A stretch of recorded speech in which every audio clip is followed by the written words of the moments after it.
Hi betting experts, on Saturday December the 14th we've got a traditional ITV 7 on Saturday. The ground at Cheltenham and Doncaster both edging towards good, which is pretty remarkable for the middle of December, and perhaps that's the reason we've got pretty disappointing field sizes in the scheme of things. Still, hopefully we found a few winners. As I mentioned all week, all of these videos are now sponsored by Priced Up Bet. They're very competitive on all of our selections and they're well worth opening an account with. We start off with our betting expert daily nap. This goes in the 150 at Cheltenham.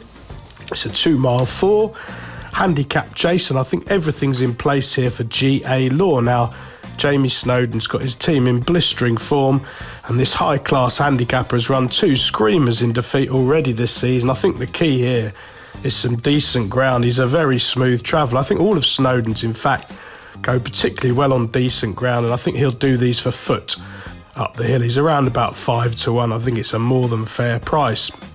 Our betting expert value angle selection goes in the 225 at Cheltenham. It's a 2 mile handicap chase, and I think Liberty Hunter is worth chancing here, with Evan Williams showing signs of form. I don't think he's made a blistering start by any means, but he's had a few winners in the last fortnight, and the booking of Harry Cobden suggests this one will be prime for this big Saturday handicap.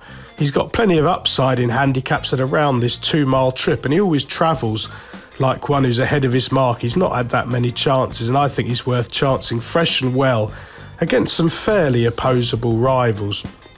The remaining 5 races on ITV on Saturday, starting at Donny in the 205. I thought Elvis Mayer was the one to side with here.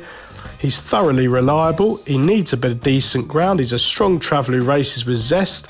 He returned better than ever at the age of 10 on his seasonal return 7 weeks ago, and he's been given time to avoid the bounce factor by his excellent yard. I'm sure he'll give his running again. He's another horse who really does need decent ground, I think, to be seen at his best. Staying at Donny for the 240, a listed hurdle for over 3 miles. Well, West Balboa is very difficult to place, but a smooth traveller with a turn of foot when the cards fall right, and on the ratings, I think probably got the best chance all season of getting off the mark. Fully fit now, might just have too much speed for main market rival, who's likely to be a short price, the top one. Staying at, going over to Cheltenham for the 3 o'clock, a 3 mile grade 2. This is particularly difficult, lots of different form lines here. I've been impressed so far with Western Knight, and he might just be underrated by the market. A proper test of stamina at 3 miles should really improve him, and Joe Tizard's been in flying form. Brendan Powell likely to be positive. I think the likely favourite here, Skyjack Hijack, should really be vulnerable. He's been mopping up pretty weak races in the north, and he looks a bit of a fish out of water here.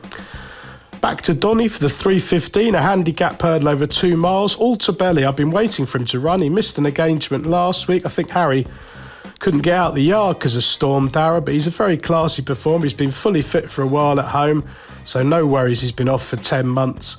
I think he's got the scope to do a lot better in handicaps. He's only run 6 times over hurdles so far, and he's sure to be fully fit. And this 2 mile trip on decent east ground should be absolutely ideal. And finally to Cheltenham for the Mayor's handicap hurdle at 335, and I like Endless Escape here.